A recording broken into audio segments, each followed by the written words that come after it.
let's get started.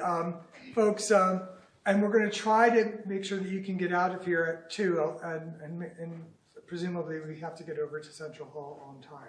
Right, Prudence? So my name is Robert Zampetti. I'm new to Synod this year. I'm church warden at St. Paul's Covent Garden in London, and I'm also chairman of the Save the Parish Financial Scrutiny Committee. And we're actually all less than a year old. We began this bit of work in trying to understand the finances. Many of us knew that it was complicated, and we began that really back in January in earnest. I'm going to skip a lot of the history and get right into what we promised you. We said today that we would cover and try to explain the complicated picture of the finances of the Church of England. These are some of the other members here today, and as they present and talk, I'll have them introduce themselves as well. So far, everyone comfortable? Okay. As I said, we wanted to get the big picture, so let me just jump right into here. It really wasn't that easy. And we'll start by observing that the church, and I hope most of you know this, it isn't an organization in the classic sense. It's actually a complex web of interlocking and evolved institutions, which is a lot of words to say, but each of these blocks and bodies has a history to it, has a set of rules around it, its own governance and parameters within it which it works. It does evolve and change. It's not like it can't change, but it does constrain at any given time the way that it operates. So fair enough. We said, where's the money? Because we're financial people. And we said, where's the money in this? You know, as a partner at EY, when I go into a client, my biggest issue is how are you structured and how do the cost centers work? So here we go.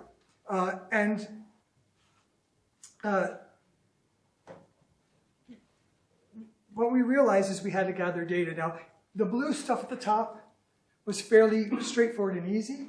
The church commissioners, the Archbishop's Council, they produce these wonderful annual reports. They're color brochures. Actually, they're really good. I'm not making fun of them. They're very good. They're full of data. And great, got that check. Blue, fairly simple. It's national. These are national bodies.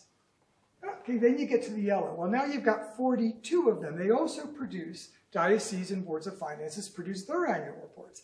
However, they don't do it quite as timely as the National Institute. So for instance, our numbers are 2020.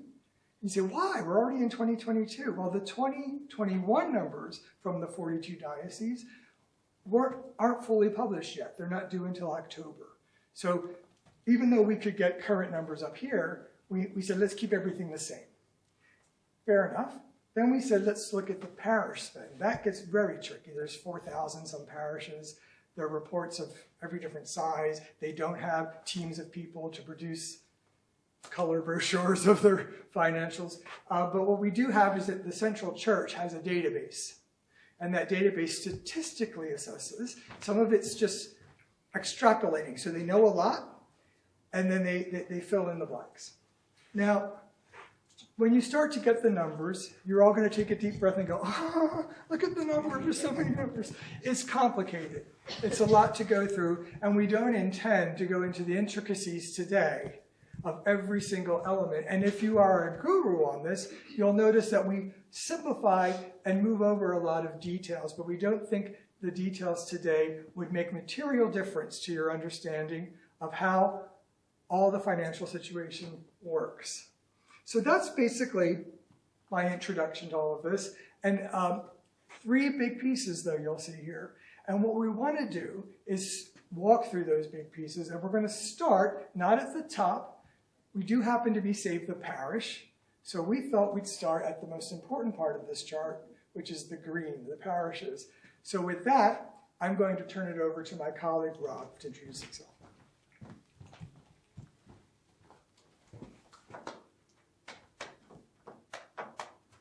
Sorry. Right.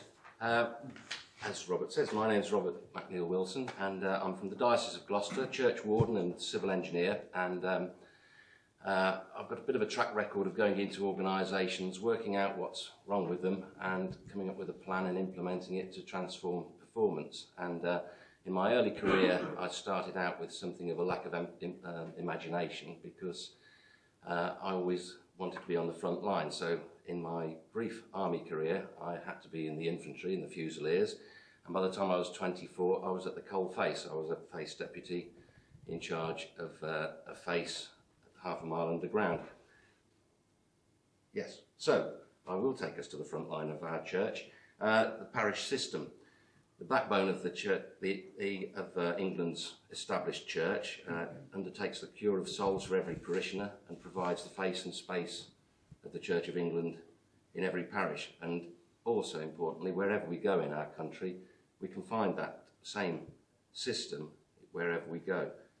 Our analysis of parish financial statistics show that they generate almost £1 billion of income. That's £1 billion of income every year, our church's biggest single income stream. With total parish operating costs of only 607 million, why are so many of our parishes struggling? Where's the money going, and why are parishes feeling under pressure to generate income at the expense of their core business, which is preaching the gospel, pastoral work, and sharing God's love within their communities? So let's take a closer look. You can see at the bottom of our cash flow diagram that in 2020, parishes paid 318 million to the diocese in the form of a tax that's called parish share. This is money intended to be applied by dioceses to support ministry and mission, and in parishes it goes to paying clergy stipends, their pensions, training and supporting our curates, and also providing the central support and resources for parishes. This system for funding is very different to the one that existed even 50 years ago, which was much more beneficial for parishes. At that time, parishes still held land and other endowments known as glebe, and this yielded an income for a parish priest. Coming entirely from private donations, there were wide discrepancies in the amount that and value of the glebe within the parishes, and so consequently some parishes had their own income augmented or even paid entirely by the church commissioners. The endowments and glebe measure disposed of this hybrid system of supporting parishes by glebe income and grants in 1978, and transferred ownership of the glebe from the parish to the diocese, as I'm sure you all know, with parish clergy receiving an annuity from the church commissioners. To replace the lost glebe income, but pooling glebe assets under the diocese control was supposed to result in better, more consistent returns. The investment income passing to a diocesan stipendiary fund to cover the cost of clergy stipends above the commissioner's contribution. But instead, it's created a new problem of a huge discrepancy in the way that glebes manage their glebe, the way that glebes managed between dioceses. The total value of church glebe is about £9 billion. As we can see, the total income to dioceses from glebe and other assets and endowments is only 129 million. Some dioceses don't even know the full extent of their glebe holdings. The inability of dioceses to support parish ministry with glebe income led to the introduction of parish share. This is described as a voluntary contribution, but as we all know, parishes feel increasingly pressured to pay it, or risk losing their parish priest or even their parish church. At the same time, more and more diocesan expenditure is being funneled into central initiatives and additional employees. Returning to the cash flow diagram, you can see that in addition to the 318 million received in parish share and 129 million from glebe and other endowment income, the diocese in 2020 also received £109 million in grants from the Archbishop's Council, which now distributes church commissioners' funds in line with its objectives and strategy. That gives a total income across the diocese of 556 million, and yet of that the parish has only received 309. That's £9 million less than they paid in parish share. And that's before we take into account whatever additional income the diocese received on behalf of the parishes through investment in glebe. So with all of this, there's some questions to ponder. The Church Commissioners released £320 million worth of investment income in 2020. 108 million was passed down to the diocese through the Archbishop's Council. Are the current investment and spending priorities of our church's head office really ensuring central funds reach the parishes that need it most? Secondly, if glebe investments only yield an average 1.4% per annum, a diocese really operating and optimising the return from the glebe assets that they hold on behalf of the parishes? And finally, if the diocese are only distributing 383 million to parishes, and that includes the pension contributions, from a total income of 556 million, where is the remaining 173 million going? And with those questions in mind, I'll now hand over to Clive, who will take us up the cash flow stream to see how those central funds are being distributed.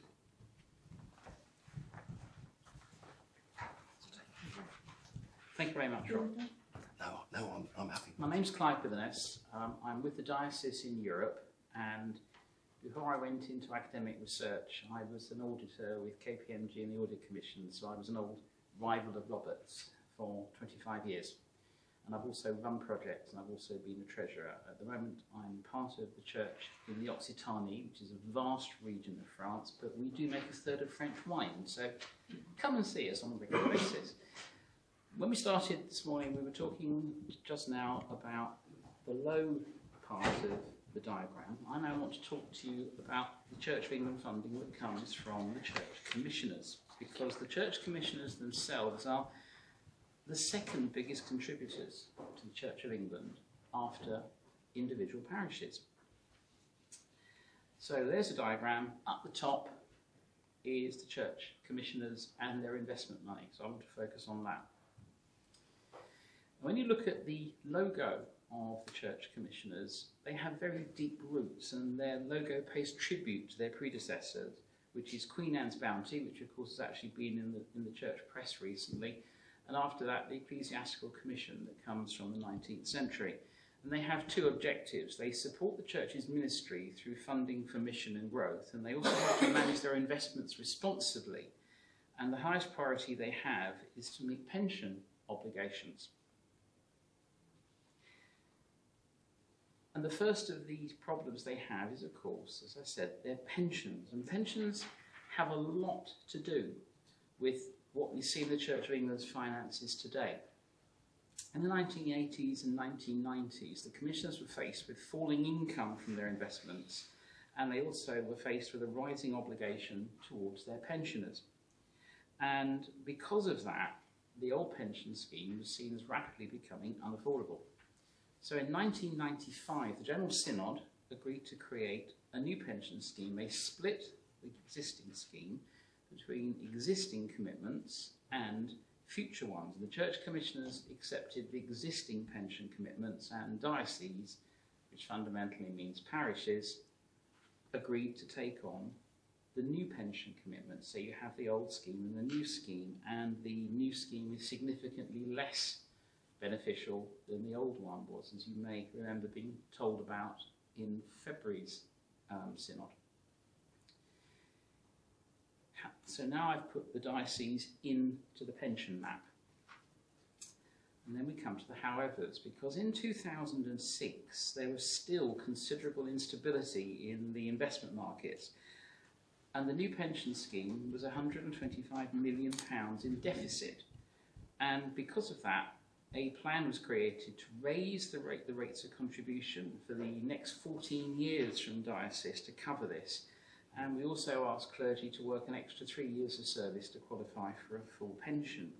Now, those of you who are good at maths will know 2006 plus 14, 2020, which means by now that deficit should have been made up. But in fact, it's not quite working that way. In 2020, in the accounts, £20 million was paid by the diocese into the Church of England's pension board as part of the continuing make-up of the deficit. And please don't ask me what the remaining deficit is.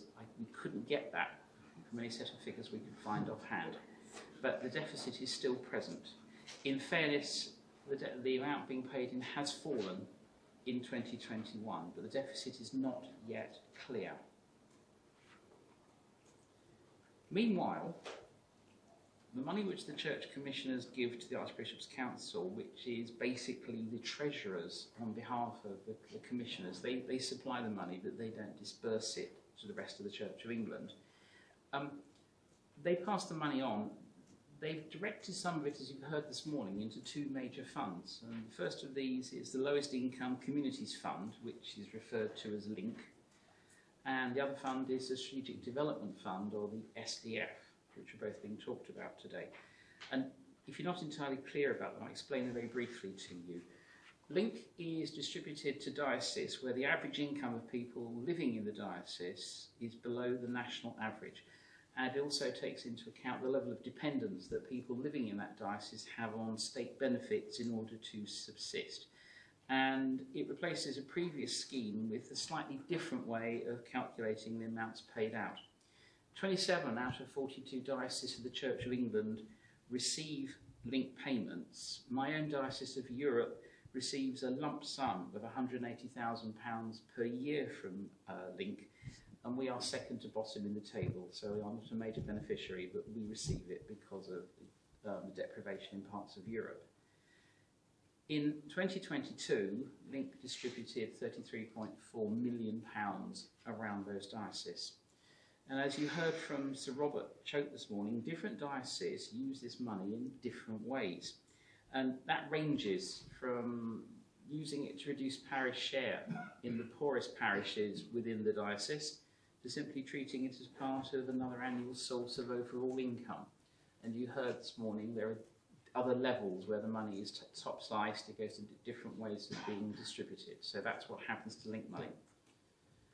SDF money, there's a total at the moment earmarked of £176 million, and it's a long-term financial programme. And at the moment, £74 million has already been spent, and the remaining £102 million is already committed to projects either underway or which have been approved.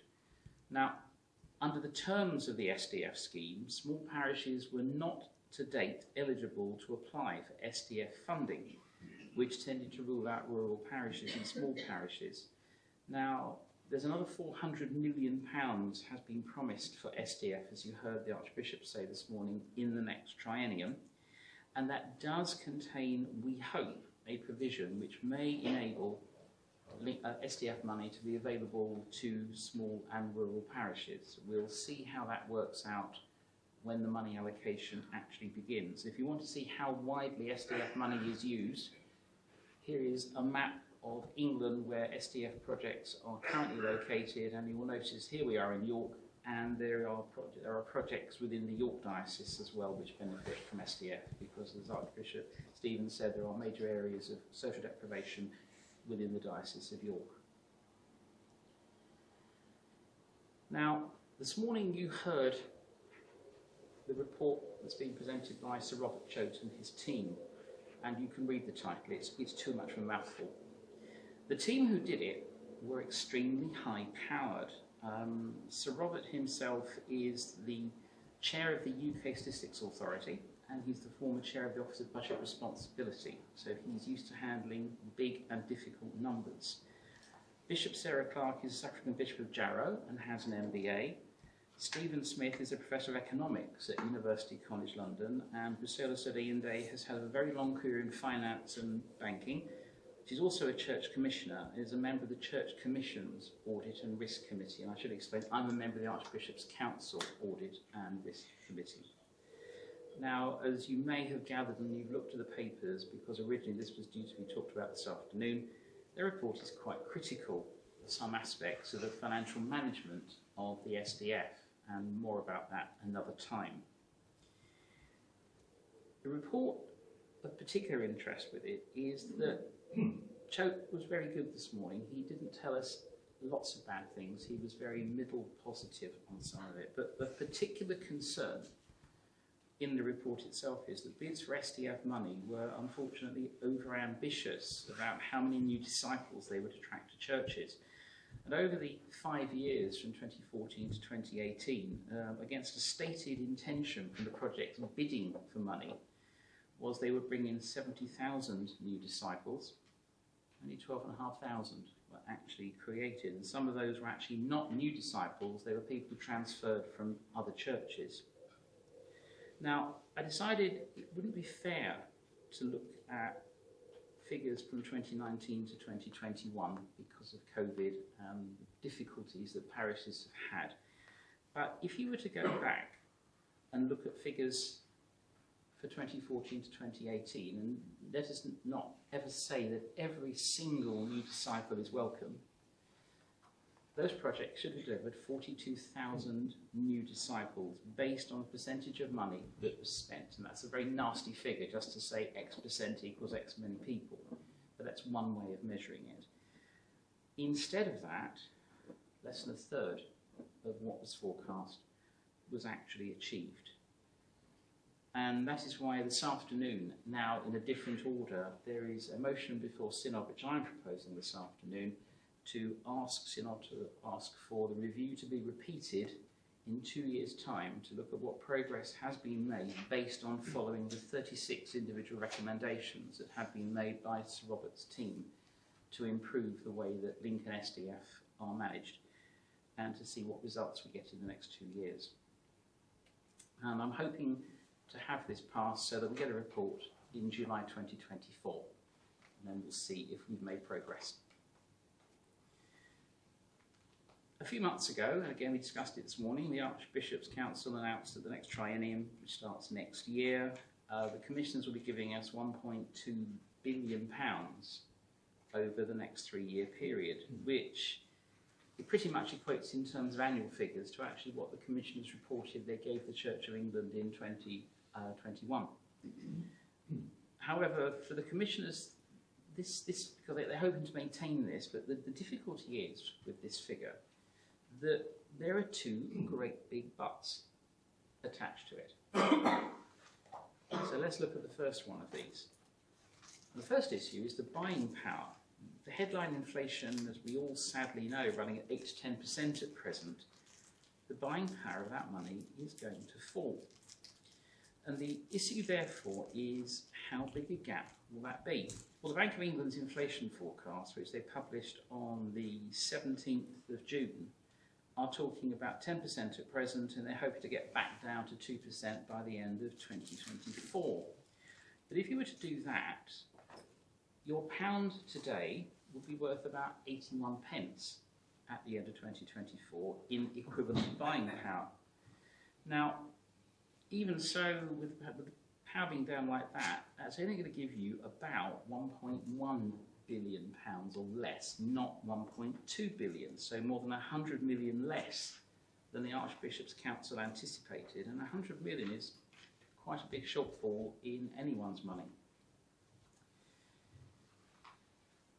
And it could be as much as 970 million buying power, assuming forecasts are held. And we don't know. And if you want to see what this looks like in terms of inflation and inflation history, we're over here on the right, and you can see how we haven't really hit figures like this since the 1980s. So this is a new experience for everyone to have to worry about this. So I just wanted to draw to your attention where we are at the moment and how quickly can that figure be brought down again, because there's bound to be a slope on the other side. It won't just be a vertical cliff.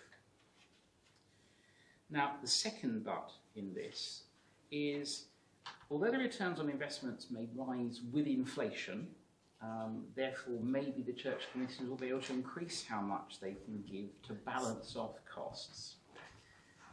That isn't absolutely certain.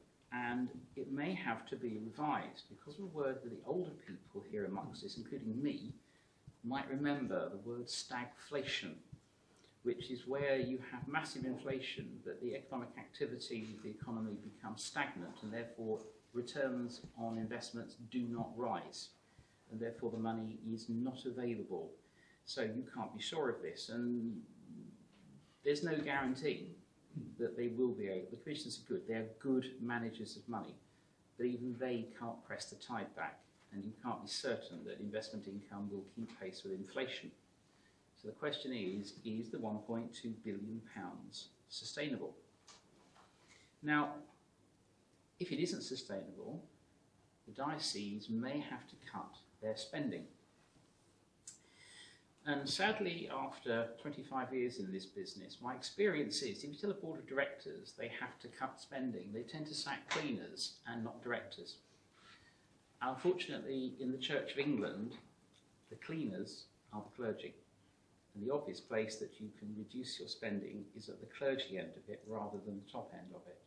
So there are going to be some very, very hard questions potentially for dioceses to ask themselves, and some very hard choices. And I have absolute sympathy when the Archbishop says this is when you stop sleeping at night. But we need to be aware that these things are out there, and therefore the picture is not entirely certain. And at that point, I'm going to hand over to my colleague, Andrew. No, you aren't. Or to my colleague, Robert. Andrew, you've changed.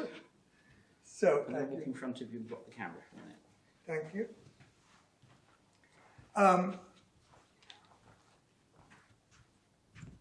We're going to probably take some questions you might have. Andrew is here, by the way. Where are you, Andrew? Yeah, there you are. Here, I can't see you. And can certainly help answer some of the questions. And we have much more to say. It's very difficult for us to keep things short because there's so much information we uncovered during our research. But this is our little roadmap that we created on the agenda over the next several days. So just to remind you, we heard from Robert Churt this morning on the independent review, and Clive, you did a very nice job trying to give us a summary of the findings of that review. We ran out of time this morning, and at the chair they said we'll be picking that up in the afternoon. We did get through the spending plans of the church commissioners, at least I think we did. We ran a little over. We raised our hands to say, let's extend. It's why you all had a shortened lunch, and that's why we've had a shortened session this morning. So you've heard about that. And in case, I'm hoping that even though it's after the fact, that when you think about the conversation we had on the next triennium spend and the elements of it, that this helped a little bit. I also recognize that there are grants and programs we did not cover today. We just talked about some of the two biggest and the two headline ones. There's at least 6 of these, and we have looked at all of them, just to let you know. So if you have any questions about those.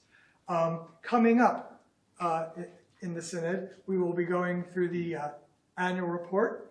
Remember I said they produce these nice annual reports? Indeed they do. So we'll be going through the 2021 annual report. And then we'll have a chance within that report to do the 5 votes. Historically, there's a set of funds that we vote on as a synod, that we approve, I guess is the best word for it. So you'll notice of these 5 cost elements. Whether we had a lot of say in setting those budgets is a different thing, but we do have the votes on 5 votes.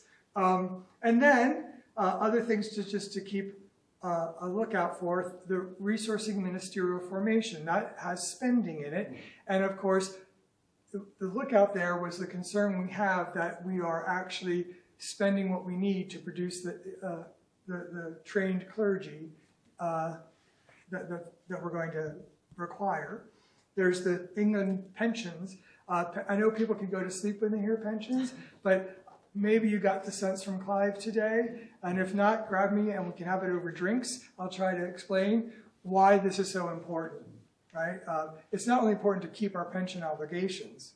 I think that's obvious. There's actually a question to me of the gospel, of the mission, where we need to take care. and to keep our commitments. But it's important because it can be, if not managed correctly, a draw on funds we'd use otherwise. I'm not saying it isn't being managed correctly, by the way. I think it's being managed really very prudently, but so the problem isn't, because of mismanagement. I don't want to leave you with the wrong impression. And then finally, there's the diocese stipend fund that'll be coming up for first consideration. And if clearly, when you think about that green element there and the fact that for now, the only way we cover those costs is through that stipend fund, and you'll hear that a lot. That doesn't always have to be the case, but that is the way it works today. So that's what's coming up. And by the way, in the notes, there's a financial notes. I forget the note number. It's 5 or 6 or 8. One of the notes, it says the financial notes. You'll find more than this. You'll find an analysis, a financial analysis of any paper before Synod that has significant financial implications. They all don't, by the way, but Net Zero does, for instance. And so you'd find in that an explanation of the financial implications. And it actually isn't as tough to read those financial things. You just, you don't need to understand the details. Just look through and say, how much is this going to cost? So I love the motion. I love whatever it is. I love the report. If you're interested in how much it costs, you have to go and look at that notice. Okay, with that, recognizing that some of you may want to get going over to Central Hall, but they'll probably be starting late, I'll open it up to the floor and to hear from you. Consisted of, do you know? Because, for instance, one of the parishes near me owns a car park which they rent out, which gives them significant extra income. How did they manage to hang on to that when all the leave was taken away? I'm familiar with. Stand up, Rob. Sorry. Yeah, I'm familiar with a similar situation because we have some land in my parish, and we had reasonably significant glebe land holding, and that obviously went to the diocese when the measure came into force. But we have had, and actually it happens to have been since the glebe measure, we have had a bequest, and so and the other way that it can happen is if assets have been put in trust and the parishes have managed to hold on to them and stop the diocese getting hold of them through that way. So we're building up in some parishes a new set of future glebe in that sense. And my parish actually also controls licenses, like Lord Bedford bequeathed because it was his estate. And these licenses going back to the 1600 means that any alteration to a property that borders our churchyard has to, and on an annual basis, they actually have to pay for a license just for the infringement of a window onto the yard. It goes back, and we do collect those license fees. I think that another thing which is very close to home for Save the Parish, and for me personally, because it's we're linking up with something in my diocese, and it cropped up when, funnily enough, when I went with our glebe expert to go and talk to our diocesan secretary. We had some questions on the way the glebe was managed, and in the course of that conversation, we got very enthusiastic about proposals that he's leading within and underneath the Archbishop's Housing Initiative, and this is a portfolio of financial management improvements, and that will be that's going to be planned, developed. It's going to be piloted in 4 dioceses and then rolled out across the whole of the country, and that involves financial management improvement, shared financial management services which will make things more efficiently run, bringing glebe under control, and as we've heard, glebe in some dioceses don't even know what glebe they hold, better property management, creation of endowments, so really back to the old spirit of glebe, creation of endowments to support priests in benefices and parishes, and also pressing on with trying to help clergy buy their own houses, particularly young clergy. And the beauty of all that is that it's helping us to sort out the finances for parish ministry, and also it's helping us to create a positive environment, especially with the possibility of house buying and more reliable pay and the confidence therein to recruit priests. And we know that recruiting priests is another key factor that limits our growth. Look, I want to just cut to the chase on this glebe issue. If you leave with one thing about the glebe issue, we're not arguing one way or another. Here's all we're saying is 120, if you own land, you might get a return on that. You earn some income. You draw income off of it. That's a good thing to do, property investment, right? So maybe it's rents. So keep that in mind. So we own 9 billion collectively, of which the income we're drawing is 129, which is less than 1.5% return, right? Our commissioners have, I'm not going to quibble or just keep it simple. They have a little more, and they're getting significantly higher return off of their 9 billion. Now these aren't, in all fairness, this isn't just land, but all we're saying is if this land could possibly be better managed to produce more income, starting with knowing that you even have it. You know, I'm not making fun of dioceses. Our own parish, when I first got there, didn't know about all our licenses, and there were some that were unrenewed, and there were some that were unenforced. And when we realized it was perfectly within our right, and by the way, the people we were taking the income from are heavy. These are not the people who own the property in Covent Garden are, yeah, right. Trust me, they can afford, and they really didn't quibble. They paid. So it's about that sort of thing, if that helps. I wonder if I can make some comments to support Clive, really, on what he said about the choke report. The first thing is, if you actually look at the choke report, the projected number was 89,375. You mentioned, I think, something like 70,000. But the interesting thing, he does a trend on year by year. And the most acceleration occurred in the years 2017 and 2018. And after that, the numbers dropped off. So that would tend to suggest, and I know COVID was in there a bit, but it wasn't, this was starting in 2018, long before COVID. The suggestion is that your projection of 40-odd thousand is a pretty good overestimate, I would have said, of what they ultimately hope to get. And the other point is that he makes the point about how you define a disciple.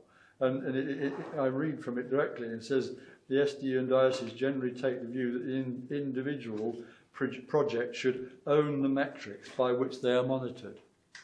So this means that the priest in charge of these resource churches can make up their own figure without any worry about being criticised. Yes. Well, look, I think we'll let you all go.